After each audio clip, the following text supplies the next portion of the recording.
குடினி கோவை பிரஸுக்கு புகழேந்திக்கு முன்னாடி அது போடுவீங்க.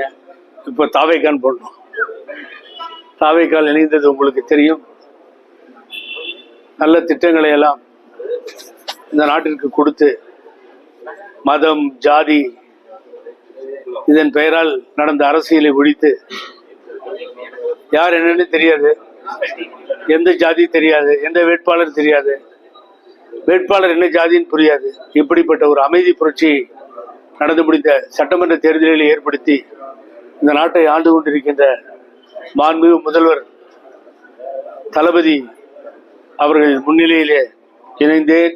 அதற்குரிய ஏற்பாட்டை அன்போடு இணைத்து வழிநடத்திய மாண்புமிகு பொதுச் செயலாளர் அமைச்சர் ஆனந்த் அவர்களுக்கும் மற்றவர்களுக்கும் நன்றியை தெரிவித்து,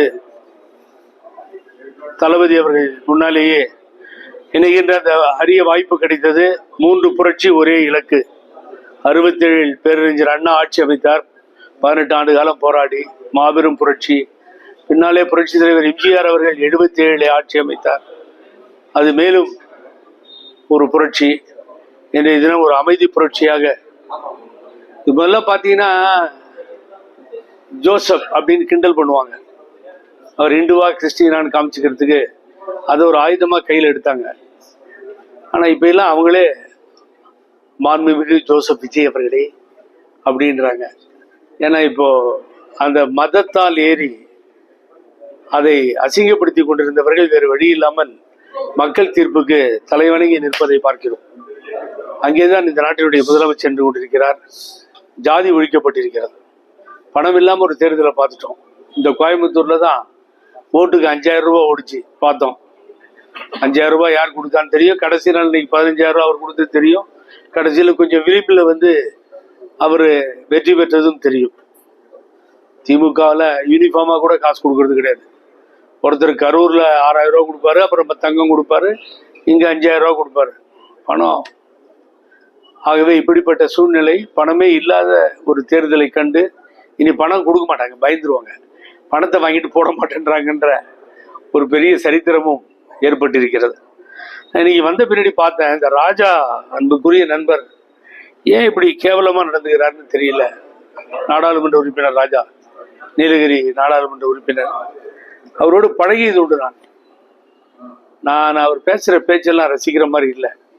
ஏற்கனவே அவருடைய தலைவர் முன்னாள் முதல்வர் ஸ்டாலின் அவர்களை அவர் பேசியத வலைத்தளங்கள்ல போட்டு கிழிச்சு நாசம் பண்ணாங்க. இப்ப என்ன பண்றாரு பாத்தீங்கன்னா, முட்டாள், நாதாரி, லூசு. என்னங்க இது? ஒரு மக்களால் தேர்ந்தெடுக்கப்பட்ட ஒரு முதலமைச்சர். முதல்ல புரட்சி தலைவர் எம்ஜிஆரே லூசு. நீங்க உங்க தலைவர் திரு ஸ்டாலின் என் பெரியப்பா, அவர் தான் என்ன அறிவுரை சொல்லி இந்த அளவுக்கு எடுத்துட்டு வந்தார்னு சொன்னார். ஆனா அவரையே லூசுன்னு சொன்னீங்க எம்ஜிஆர். இப்ப என்ன பண்றீங்க? இந்த நாட்டினுடைய முதலமைச்சரை நாதாரின்றீங்க, லூசுன்றீங்க. எனக்கு ஒன்றும் புரியலைங்க. என்னன்னு சொல்லி ஏன் இப்படி எல்லாம் பேசுறீங்கன்னு தெரியல. இது மக்களால் தேர்ந்தெடுக்கப்பட்ட முதலமைச்சர். நீங்க இல்லை, உங்க தாத்தா இல்லை, வணங்கிதான் ஆக வேண்டும், வரவேற்றாக வேண்டும். ஆகவே இது என்ன, இவர் முதலமைச்சர் ஸ்டாலின் முன்னாள் முதலமைச்சரை மாட்டி விடுவதற்காக இப்படி பேசுகிறீர்களா என்ற ஐயப்பாடு எழுகிறது.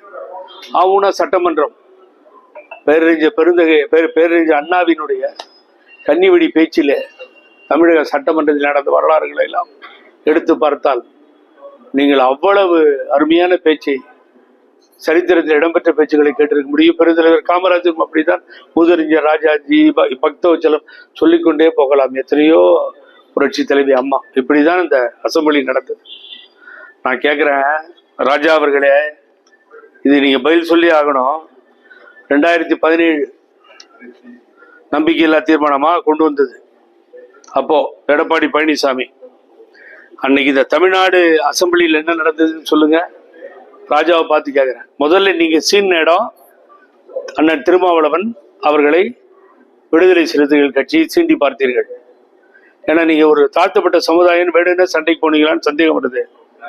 2017 தமிழ்நாடு சட்டமன்றத்தில் நடந்த கேவலம் இந்தியாவில் எங்கேயுமே நடக்கல. அடிச்சு உடைச்சி சபாநாயகர் சேர, அந்த சேர்ல போய் 2 பேர் உட்காந்துக்கிட்டு நான் தான் சபாநாயகர்னு சொல்லி என்னென்ன வார்த்தைகள் இருக்கிறதோ அத்தனையும் பேசி மிக தாழ்த்தப்பட்ட சமுதாயத்தை சார்ந்த ஒருவரை சபாநாயகர் என்ற நாற்காலியிலே அமர்த்தி அழகு பார்த்த அந்த அம்மா, அவர் புகழுக்குரியவர். ஆனா நீங்க அதே தனபால் அவர்களை அசிங்கப்படுத்தி கேவலமான வார்த்தைகளை எல்லாம் பயன்படுத்தி இந்த நிகழ்வு நடந்ததா இல்லையா? இதே சட்டமன்றத்தில் 2017 பிப்ரவரியில் இது நடந்தது. ஆனா இன்னைக்கு நீங்க காமராஜ் இருந்த சட்டமன்றம், அது இருந்த சட்டமன்றம், இவ சட்டமன்றத்துக்கு என்ன கேடு வந்துருச்சு எனக்கு புரியல. எனக்கு டைரக்டர் சபாநாயகரான்னு கேக்குறீங்க. அடிச்சீங்களே சார், ஒரு சபாநாயகரை ஹேண்டிகேப்ட் மாதிரி பண்ணீங்க, நிக்க வச்சீங்க. ஸ்டிக் ஒண்ணுதான் கையில இருக்கு. ஆங்கில சேனல்லாம் ரேண்ட் போச்சு. தமிழ்நாடு அசம்பிளி ஸ்பீக்கர் சேர் ரேண்ட் போச்சு. இல்ல எவ்வளவு கேவலங்க. அப்படி சட்டமன்றத்தை அசிங்கப்படுத்திய கட்சி, அதில் இருக்கின்ற நீங்கள் இதை பற்றி பேசலாமா? யோசனை பண்ணுங்க. எதுக்காக இப்படி திட்டுறது பேசுறதுன்னு? நீங்க பேசுறது மூலியமா உங்களை கண்டுக்க மாட்டாங்க. அடுத்து என்ன பண்ணுவாங்க? ஸ்டாலினை பேசுவாங்க. அவர் இப்படிதான் இது போன்ற ஆட்களால் தான் இந்த நிலைமைக்கு வந்தார். ஆகவே இது கேவலமான ஒரு செயல். ஆகவே இதை தூக்கி எறிஞ்சிட்டு இது மாதிரி பேசுவதை ராஜா நிறுத்திக் கொள்ள வேண்டும். இல்லைன்னா நீங்க இன்னொருத்தர் திட்டுறதால ரொம்ப பெரிய ஆளா இல்லைன்னு நினைக்காதீங்க. அதையெல்லாம் பார்த்தாச்சு சார். திமுகவில் வெற்றி கொண்டான்னு அது இது எத்தனையோ பேர் இருந்தாங்க இந்த மாதிரி பேசுறதுக்கெல்லாம். அவருடைய சன்னி இன்னைக்கு இருக்காரு, சூர்யா வெற்றி கொண்டாங்க. இந்த மாதிரி பேசுற வேலையெல்லாம் விட்டுருங்க. அப்புறம் நாங்க வேற விதத்துல பேச வேண்டியிருக்கும். நீங்க தாங்க முடியாது. நான் ஒரு ஹிண்ட்டை தான் கொடுத்தேன் அசம்பிளி. இது பல பேர் மறந்துட்டாங்க, நான் மறக்க முடியாது. எனக்கு கொஞ்சம் சரித்திரம் தெரியும், எனக்கு சட்டம் புரியும். ஆகவே இந்த ராஜினாமா செய்த எம்எல்ஏக்கள், வெளியிலே வந்தவர்கள், ஆதரவு தந்தவர்கள் யாரும் எந்தவித பயத்துக்கும் உள்ளாக வேண்டாம். சட்டப்படி எந்த நடவடிக்கையும் எடுக்க முடியாது, அது நடக்காது. ஆகவே நான் இன்னொரு நியூஸையும் இன்னைக்கு கோவையில் சொல்லிடுறேன். 25 பேர் ஆதரவாக வாக்களித்தார்கள் அதிமுகவில் இருந்து வெளியிலே தாவேகாவிற்கு. அந்த 25 பேரும் தாவேகாவுக்கு எப்பொழுதும் ஆதரவாகத்தான் இருப்பார்கள். இந்த முதலமைச்சரை பாராட்டத்தான் செய்வார்கள். இது ஜனநாயகம் தழைக்க அவர்கள் எடுத்த முடிவு தொடர்ந்து நடக்கும். அதுல எந்த மாற்று கருத்தும் இருக்காது. குரூப்பா வரலாம், இல்ல அவர்கள் அங்கேயே நின்று திரு வேலுமணி தலைமையேற்று, முன்னாள் அமைச்சர் தலைமையேற்று அதிமுகவை காப்பாற்றுகின்ற நோக்கோடு அவர்கள் செயல்படலாம். இது நடக்கும். இது ரெண்டும் ஒண்ணு நடக்க போது பொறுத்திருந்து பாருங்கள். என்ன அதாவது ரெண்டு கருத்து, என்னுடைய சொந்த கருத்து. அவர் இணையலாம், முதல்ல ஆதரவு தெரிவித்தார். இணையாமலும், ஏன்னா ஒரு பெரிய அறிவாளி கையில் அதிமுக மாட்டி ஒரு கட்சி அழிக்கவே முடியாதுன்னு யாராவது நினைச்சா, அந்த கட்சி உலகத்திலேயே எங்க இருந்தாலும் சரி, ரஷ்யாவில் புதின் கட்சின்னு சொன்னேன், அது மாதிரி எங்க இருந்தாலும் சரி, அந்த கட்சி அழிக்கப்பட வேண்டும்னு சொன்னா எடப்பாடி பழனிசாமி கையில கொடுத்துடலாம். 6 மாசத்துல மார்க்சிஸ்ட் கம்யூனிஸ்ட் கட்சி பொலிட் பியூரோவையே காலி பண்ணிட்டு வரவர். ஆகவே அப்படிப்பட்ட ஒரு நல்ல மனிதர் அதிமுக முடிச்சிட்டாரு. ஆனாலும் இந்த அதிமுக காப்பாற்றப்பட்டு நல்லபடியா இருக்க வேண்டும் என்று சொன்னால் எனது அன்பான வேண்டுகோள், வேலுமணி போன்றவர்களுக்கெல்லாம் வந்தால் வரட்டும், வரவேற்கிறோம். இல்லை என்றால் அதிமுகவை உங்கள் கைகளில் எடுத்துக்கொண்டு எப்பொழுதும் போல் தாவேகாவுக்கு ஆதரவாக இருங்கள் என்பதுதான் எனது அன்பான வேண்டுகோள். அந்த சிந்தனையில் தான் அவரும் இருக்கிறார்.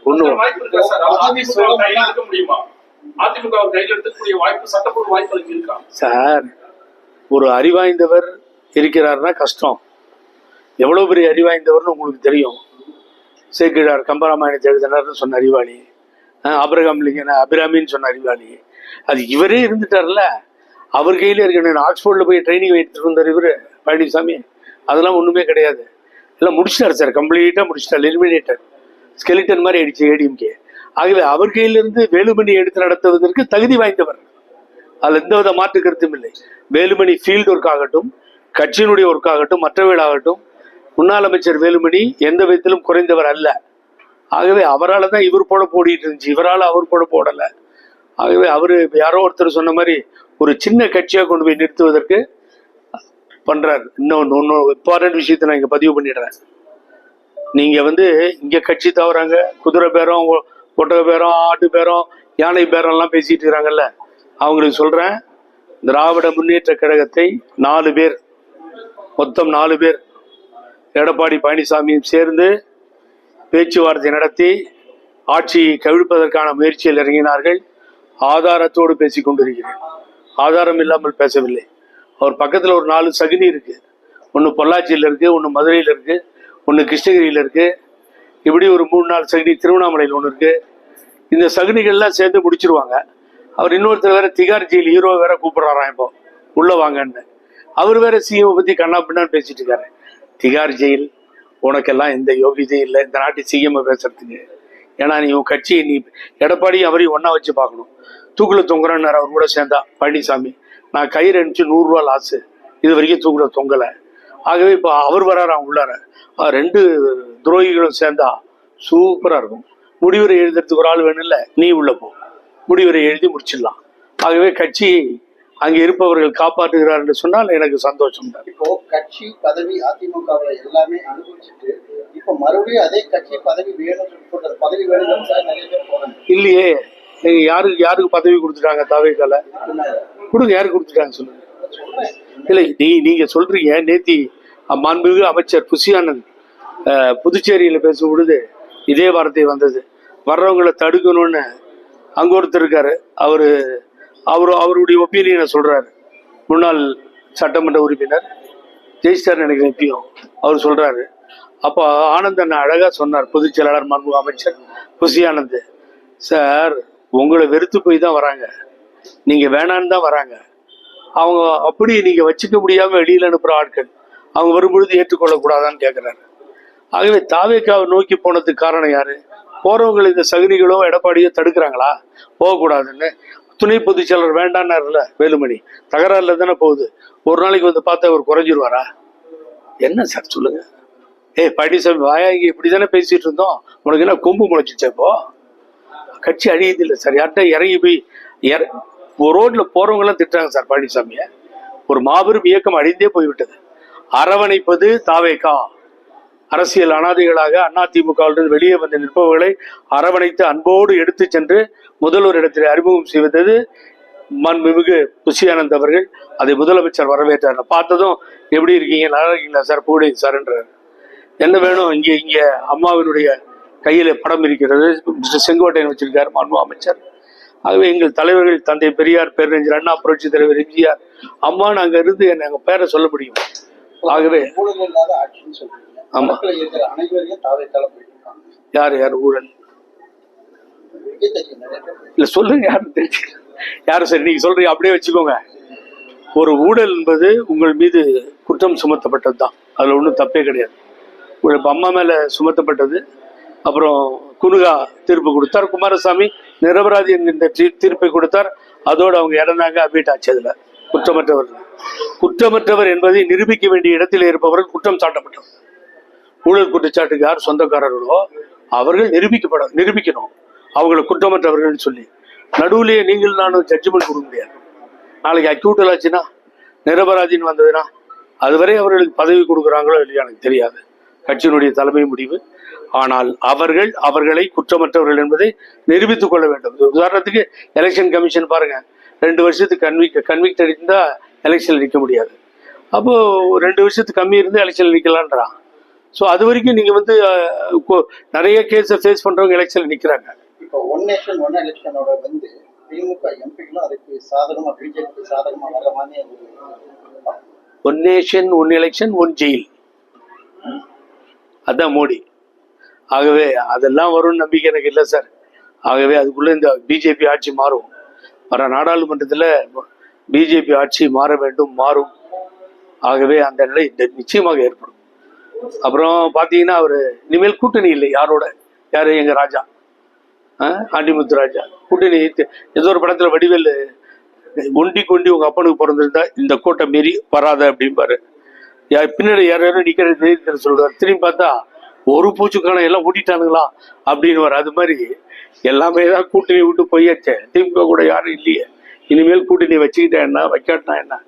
ஆகவே தவறான பேச்சுக்கள். அதுக்குதான் இன்னைக்கு அவரை பத்தி பேசணுன்னே நான் வந்து இந்த ப்ரெஸ் மீட் பண்ணேன். ராஜா நிறுத்திக்கோங்க, உங்களுக்கும் நல்லா இருக்கும், நமக்கும் நல்லா இருக்கும், அப்புறம் வேற மாதிரி போயிடும். ஆகவே இந்த முதல்வரை பேசுவதை மரியாதையை நிறுத்திக்கோங்கன்னு தான் நான் அன்போட கேட்டுக்கொள்கிறேன்.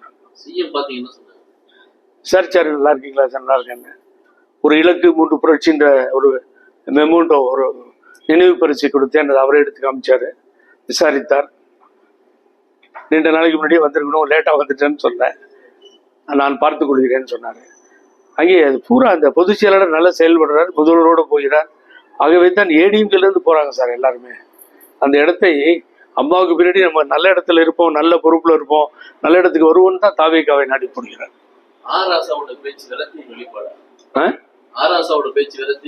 விரக்தியின் வெளிப்பாடு இல்ல.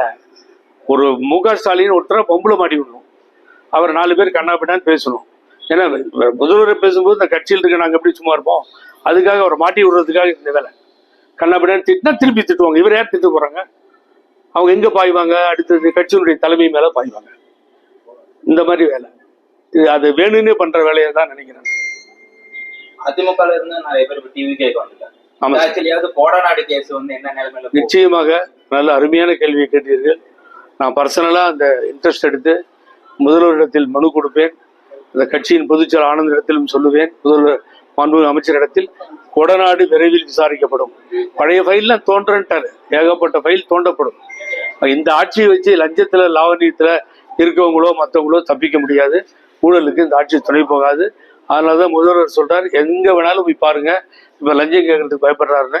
அப்படி யாராவது லஞ்சம் கேட்டா எங்கிட்டே கொடுங்க, நானே பாஸ் பண்ணி ஃபார்வர்டு பண்றேன்.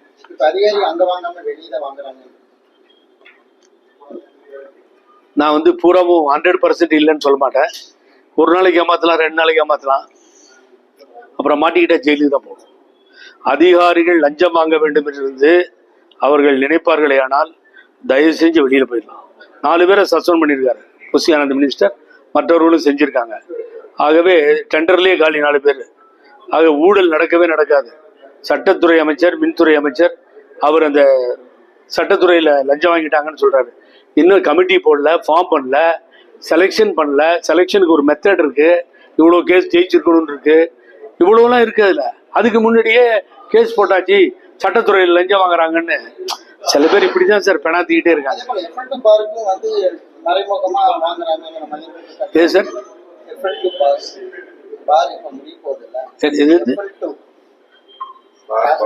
டாஸ்மாக் பாரு, டாஸ்மாக் பாரு கொடுங்க, சும்மா தானே இருக்கும். அதையெல்லாம் கொடுக்கல, நோண்டுவோம், சும்மா இருக்க மாட்டோம், பிடிச்சு உள்ள போடுவோன்ற பெயில் சார். அரசியல்வாதிகள் மாத்திரம் இல்லை சார், ஆபீசர்ஸும் இருக்கானுங்க.